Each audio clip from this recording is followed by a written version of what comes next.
नमस्कार दोस्तों, मैं जीवन नरवरिया। मेरे इस YouTube चैनल जय स्टडी में आपका बहुत स्वागत है। दोस्तों, हमने प्राचीन इतिहास प्रारंभ किया और प्राचीन इतिहास में हमने हड़प्पा सभ्यता, वैदिक काल और बौद्ध धर्म पढ़ लिया है। आज हम जैन धर्म प्रारंभ करेंगे। इसको प्रारंभ करने से पहले मैं आपको कुछ कहना चाहूंगा।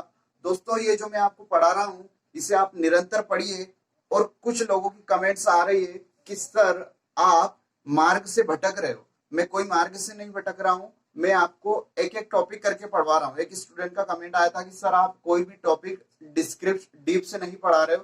तो मैं आपको कहना चाहूंगा कि यहाँ पर हम एग्जाम को क्रैक करने के लिए पढ़ रहे हैं, ना कि कोई ग्रंथ लिखने के लिए। तो आप जितना आपकी एग्जाम के लिए जरूरी है, जितना एग्जाम में आता है उतना मैं आपको पढ़ाऊंगा। इससे ज्यादा बिल्कुल नहीं पढ़ाऊंगा। अगर आपको इससे ज्यादा पढ़ना है तो आप कोई जैन धर्म या फिर बौद्ध धर्म की कोई बुक ले लीजिए, आपको अच्छे से वहां पे ज्ञान प्राप्त हो जाएगा। तो हम सिर्फ इतना ही पढ़ेंगे दोस्तों जितना कि हमारी परीक्षा की दृष्टि से महत्वपूर्ण है। मैं आपको 9 लेक्चर पढ़ा चुका हूं और वो 9 लेक्चर मैंने आपको अपलोड भी कर दिए हैं। तो आप उन 9 लेक्चर्स को डिस्क्रिप्शन बॉक्स में जाके देख लीजिए, वहां पर आप उनको पढ़ लीजिए। उसके बाद ये लेक्चर पढ़िए ताकि आपको बहुत अच्छे से समझ में आए।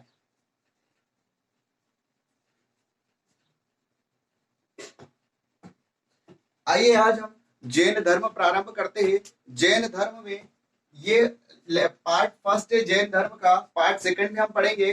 पार्ट फर्स्ट में अगर हम जैन धर्म के समय की बात करें तो जैन धर्म का समय है 540 ईसा पूर्व से 468 ईसा पूर्व। 540 ईसा पूर्व से 468 ईसा पूर्व का जो समय है वो जैन धर्म का समय है। जैन धर्म में हम किन किन बातों की चर्चा करेंगे, आइए देखते हैं। सबसे पहले हम सामान्य परिचय देखेंगे, जिसमें सामान्य परिचय में हम कुछ प्रमुख जैन तीर्थंकरों के बारे में चर्चा करेंगे और जैन धर्म के जो वास्तविक संस्थापक है, जो महावीर है, उनके बारे में हम चर्चा करेंगे। उसके बाद जैन धर्म में की जो कुछ सिद्धांत है, जैन धर्म की कुछ शिक्षाएं हैं, जैन धर्म में जो शिक्षाएं मिली या जैन धर्म के जो सिद्धांत है उसके बारे में हम चर्चा करेंगे। उसके बाद जैन की परिषद है, जो कुछ समितियां, जिस प्रकार हमने बौद्ध धर्म में जैन बौद्ध समितियां पढ़ी थी, बौद्ध धर्म की कुछ संगीतियां पढ़ी थी, उसी प्रकार जैन धर्म में भी हम पढ़ेंगे। उसके बाद जैन धर्म का विभाजन, जिस प्रकार बौद्ध धर्म का विभाजन हुआ था आगे जाकर, उसी प्रकार जैन धर्म का विभाजन हो जाता है, जिसको हम पढ़ेंगे। जैन धर्म का विभाजन भी दो भागों में होता है, जो एक होता है श्वेतांबर संप्रदाय, एक होता है दिगंबर संप्रदाय। उसके बाद कुछ प्रमुख जैन ग्रंथ हम पढ़ेंगे और लास्ट में जैन धर्म का पतन पढ़ेंगे। जैन धर्म की शिक्षाओं में अगर हम बात करें, जैन धर्म के सिद्धांतों में अगर हम बात करें तो हम त्रिरत्न पढ़ेंगे, पंच महाव्रत पढ़ेंगे, अणुव्रत पढ़ेंगे, काया क्लेश व संलेखना, एक विधि होती है काया क्लेश या संलेखना, इसके बारे में भी हम आगे चर्चा करेंगे। तो चलिए आज हम स्टार्ट करते हैं सामान्य परिचय। तो सामान्य परिचय में फर्स्ट पॉइंट यही रहेगा कि जैन धर्म जो हुआ उसमें कुल 24 तीर्थंकर हुए। कितने तीर्थंकर हुए? कुल 24 तीर्थंकर। तीर्थंकर क्या होते?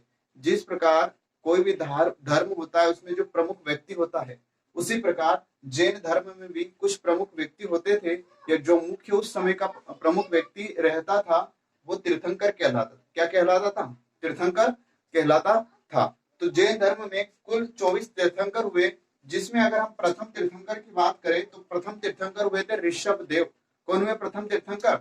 ऋषभ देव, जिनका दूसरा नाम आदिनाथ। क्या है? ऋषभ देव को आदिनाथ भी कहा जाता है। याद रखिएगा, जहां पर भी आदिनाथ नाम आ जाता है समझ लेना वो जैन धर्म से रिलेटेड बात हो रही है। हम एमपी में देखेंगे, मध्य प्रदेश में कुछ खजुराहो के मंदिर है जहां पर आदिनाथ की मंदिर है। क्या है? आदिनाथ का मंदिर है, तो वो जैन धर्म से संबंधित मंदिर है। तो हम प्रथम तीर्थंकर की अगर बात करें तो ऋषभ देव है, दूसरा नाम इनका आदिनाथ है। ऋषभ या सांड इनका प्रतीक चिन्ह है। अगर क्वेश्चन आ जाए कि जैन धर्म के प्रथम तीर्थंकर ऋषभ देव का प्रतीक चिन्ह क्या है, तो प्रतीक चिन्ह है सांड, जिसको ऋषभ भी कहा जाता है। क्या कहा जाता है? ऋषभ भी कहा जाता है। इन्हें केसरिया नाथ भी कहते हैं। जो प्रथम तीर्थंकर है जैन धर्म के, इन्हें केसरिया नाथ कहा जाता है। क्या कहा जाता है? केसरिया नाथ इन्हें कहा जाता है। अगर इनके जन्म की बात करें हम तो अयोध्या में हुआ था, अयोध्या। उसके बाद अगर इनकी मृत्यु की हम बात करें तो ये कैलाश पर्वत पर हुई थी। कहां पर हुई थी इनकी मृत्यु? कैलाश पर्वत पर हुई थी। उसके बाद द्वितीय तीर्थंकर, दूसरे तीर्थंकर की अगर हम बात करें तो अजीत नाथ थे। कौन थे? द्वितीय तीर्थंकर अजीत नाथ थे, जिनका प्रतीक चिन्ह था हाथी। क्या था प्रतीक चिन्ह? हाथी। हम सभी तीर्थंकर नहीं पढ़ेंगे, वही पढ़ेंगे जो प्रमुख प्रमुख एग्जाम की दृष्टि से थोड़े से महत्वपूर्ण है। उसके बाद 19वें तीर्थंकर आते हैं प्रमुख, इनका नाम है मल्लीनाथ। मल्लीनाथ जी क्यों महत्वपूर्ण है? क्योंकि ये एक महिला थी। क्या थी? एकमात्र तीर्थंकर थे 19वें, जिनका नाम था मल्लीनाथ। ये एक महिला थी। क्या थी? एक महिला थी। उसके बाद 23वें तीर्थंकर आते हैं, जो बहुत ही महत्वपूर्ण है। 23वें तीर्थंकर का नाम है पार्श्वनाथ। क्या नाम है? पार्श्वनाथ। 23वें तीर्थंकर का नाम है पार्श्वनाथ। इनका प्रतीक चिन्ह है सर्प, सांप। सांप इनका प्रतीक चिन्ह। क्वेश्चन आ जाए कि 23वें तीर्थंकर पार्श्वनाथ का प्रतीक चिन्ह क्या है, तो क्या है? सर्प है। क्या है? सर्प। याद रखिएगा। और ये जो 23वें तीर्थंकर है, ये 30 वर्ष की उम्र में ही संन्यास लेते हैं। आगे हम पढ़ेंगे महावीर भी 30 वर्ष की उम्र में ही संन्यास लेते हैं। जो काशी गणराज्य के राजा थे। क्या थे? पहले काशी गणराज्य से इनका संबंध था, लेकिन बाद में 30 वर्ष की उम्र में ये क्या कर लेते हैं? संन्यास ले लेते हैं। उसके बाद अगर इनके जन्म की हम बात करें तो वाराणसी में होता है। मृत्यु की अगर बात करें तो पारसनाथ या समेध शिखर, जिसको कहा, झारखंड में पड़ता है। झारखंड में जब हम पर्वत, भारत के पर्वत भूगोल में पढ़ेंगे तो पारसनाथ या समेध शिखर आएगा, तो वहां पर इनकी मृत्यु होती है। तो ये कुछ प्रमुख जैन तीर्थंकर है। और हम अब देखते हैं महावीर के बारे में। इसके जो प्रमुख वास्तविक संस्थापक है जैन धर्म के, उनके बारे में हम कुछ बातें पता करते हैं। तो आप इसका स्क्रीनशॉट ले लीजिए। महावीर के बारे में अगर हम बात करें तो महावीर जो थे वो जैन धर्म के 24वें तीर्थंकर थे और अंतिम तीर्थंकर थे। याद रखिए, जैन धर्म के 24वें तीर्थंकर और अंतिम तीर्थंकर महावीर स्वामी हुए। कौन हुए? महावीर स्वामी। इन्हें महावीर स्वामी भी कहा जाता है, तो आप महावीर स्वामी कर लीजिए। महावीर स्वामी जैन धर्म के 24वें व अंतिम तीर्थंकर है। ये जो महावीर स्वामी है, इनको जैन धर्म का वास्तविक संस्थापक माना जाता है। क्या माना जाता है? जैन धर्म का वास्तविक संस्थापक। याद रखिएगा, जैन धर्म का वास्तविक संस्थापक कौन है? तो महावीर स्वामी है। अगर सिर्फ ऐसा पूछ ले कि जैन धर्म के संस्थापक कौन है, तो वो प्रथम तीर्थंकर आएंगे ऋषभ देव। कौन आएंगे? ऋषभ देव। तो याद रखिएगा। उसके बाद जैन धर्म के अगर इनके हम समय की बात करें, महावीर स्वामी के समय की बात करें, तो 540 ईसा पूर्व में इनका जन्म हुआ था और 468 ईसा पूर्व में इनकी मृत्यु हो गई थी। तो ये इनका समय है और यही समय हम जैन धर्म का समय भी मानते हैं, 540 ईसा पूर्व से लेकर 468 ईसा पूर्व। उसके बाद अगर हम इनके वास्तविक नाम की बात करें तो वर्धमान इनका वास्तविक नाम था। क्या नाम था? वास्तविक वर्धमान। जैन धर्म के जो वास्तविक संस्थापक है महावीर स्वामी, इनका वास्तविक नाम था वर्धमान। उसके बाद जैन धर्म जो इनका जन्म हुआ था, महावीर स्वामी का जन्म हुआ था कुंडग्राम, वैशाली, बिहार। एक गांव पड़ता है कुंडग्राम, जो वैशाली क्षेत्र है और राज्य बिहार, वहां पर इनका जन्म हुआ था। तो याद रखिए, जन्म कुंडग्राम, वैशाली, बिहार में 540 ईसा पूर्व में इनका जन्म हुआ था। अगर इनके पिता की बात करें तो इनके पिता का नाम था सिद्धार्थ। क्या नाम था? सिद्धार्थ, जो कि कुंडग्राम के राजा थे। कौन थे? कुंडग्राम के राजा। और इनका कुल था ज्ञात्रक। ये ज्ञात्रक कुल के क्षत्रिय थे। कौन थे? ज्ञात्रक कुल के क्षत्रिय। तो याद रखिए, महावीर स्वामी के पिता का नाम सिद्धार्थ था, जो कुंडग्राम के राजा थे और ज्ञात्रक कुल के क्षत्रिय। कौन थे? ज्ञात्रक कुल के क्षत्रिय। इनकी माता थी त्रिशला। कौन थी? त्रिशला, जो लिच्छवी राजकुमारी थी। और लिच्छवी वंश का एक राजा था चेटक, उनकी बहन। कौन थी? उनकी बहन। लिच्छवी वंश की राजकुमारी, लिच्छवी वंश का जो राजा था चेटक, उसकी बहन थी। पत्नी की बात करें तो यशोदा इनकी पत्नी थी। कौन थी? यशोदा इनकी पत्नी थी। याद रखिएगा, एक क्वेश्चन आया हुआ है कि महावीर स्वामी का पत्नी का नाम था यशोदा। उसके बाद इनकी पुत्री हुई, जिनका नाम था अनुज्या। क्या नाम था? पुत्री का नाम था अनुज्या, जिसे प्रिय दर्शनी भी कहा जाता है, या प्रिय दर्शना। क्या नाम था इनकी पुत्री का? अनुज्या, जिसका दूसरा नाम था प्रिय दर्शनी। प्रिय दर्शनी। उसके बाद इनकी पुत्री की जिनसे विवाह हुआ, उनका नाम था जामाली। क्या नाम हुआ? जामाली। और ये जो जामाली थे प्रियदर्शनी के पति थे। कौन थे? प्रियदर्शनी के पति। तो याद रखिए, अनुज्जा पुत्री थी और इनके पति जामाली थे। और ये जो जामाली हुए, ये महावीर स्वामी के प्रथम शिष्य। क्या हुए? प्रथम शिष्य। ये क्वेश्चन आया हुआ है कि महावीर स्वामी के प्रथम तीर्थंकर कौन है? तो महावीर स्वामी के प्रथम तीर्थंकर है जामाली। कौन है? जामाली। उसके बाद अगला पॉइंट देखिए। उसके बाद महावीर स्वामी क्या करते हैं? 30 वर्ष की उम्र में इनके बड़े भाई की आज्ञा से ये ग्रह त्याग कर देते, क्या कर देते हैं, ग्रह त्याग। तो याद रखिए 30 वर्ष की उम्र में महावीर स्वामी ग्रह त्याग करते हैं, फिर इनको ज्ञान की प्राप्ति होती है जिसे केवल्य कहा जाता है।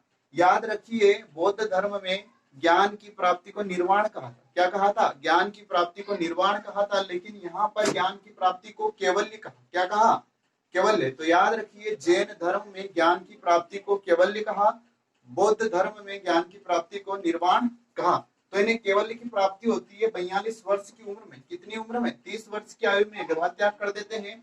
42 वर्ष की उम्र में एक नदी है जिसका नाम है रिजुपालिका नदी। कौन सी नदी, रिजुपालिका नदी। रिजुपालिका नदी के तट पर साल के वृक्ष के नीचे, 42 वर्ष की उम्र में रिजुपालिका नदी के तट पर साल के वृक्ष के नीचे एक बिहार में गांव पड़ता है, श्रम्बिक या जम्बिक गांव। बिहार में क्या पड़ता है, जम्बिक गांव। वहां पर इनको ज्ञान की प्राप्ति हुई। तो क्वेश्चन कई प्रकार से आ सकता है। क्वेश्चन आ सकता है कि महावीर स्वामी को कितनी उम्र में ज्ञान की प्राप्ति हुई, तो 42 वर्ष की उम्र में ज्ञान की प्राप्ति हुई। किस नदी के तट पर ज्ञान की प्राप्ति हुई, तो रिजुपालिका नदी के तट पर ज्ञान की प्राप्ति हुई।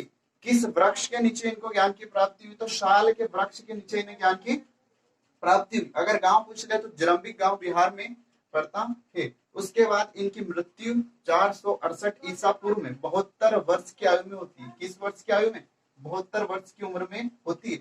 यहाँ पर मृत्यु को निर्वाण कहा। बौद्ध धर्म में मृत्यु को महापरिनिर्वाण कहा। क्या कहा था, महापरिनिर्वाण। लेकिन जैन धर्म में मृत्यु को निर्वाण का, वहां पे निर्वाण ज्ञान की प्राप्ति को कहा था, यहाँ पर ज्ञान की प्राप्ति को केवल्य कहा। यहाँ पर मृत्यु को निर्वाण कहा, वहां बौद्ध धर्म में मृत्यु को महापरिनिर्वाण कहा। तो इनका निर्वाण 468 ईसा पूर्व में पावापुरी राजगीर बिहार में होता है। कहाँ पर होता है, पावापुरी एक जगह है जो राजगीर बिहार में पड़ती है। उम्र अगर पूछ ली जाए कि कितनी उम्र में महावीर स्वामी की मृत्यु हो जाती है, तो 72 वर्ष की आयु में महावीर स्वामी की मृत्यु हो जाती है। एक राजा है जिसका नाम है हस्तिपाल। राजा हस्तिपाल के महल में इनका देहांत हो जाता है, जो मल्ल वंश का शासक होता है। किस वंश का, मल्ल वंश का। कभी क्वेश्चन पूछ ले कि महावीर स्वामी की मृत्यु किस राजा के महल में हुई, तो मल्ल वंश के राजा हस्तिपाल के महल में हुई थी। उसके बाद महावीर स्वामी का हमने वास्तविक नाम देखा था वर्धमान।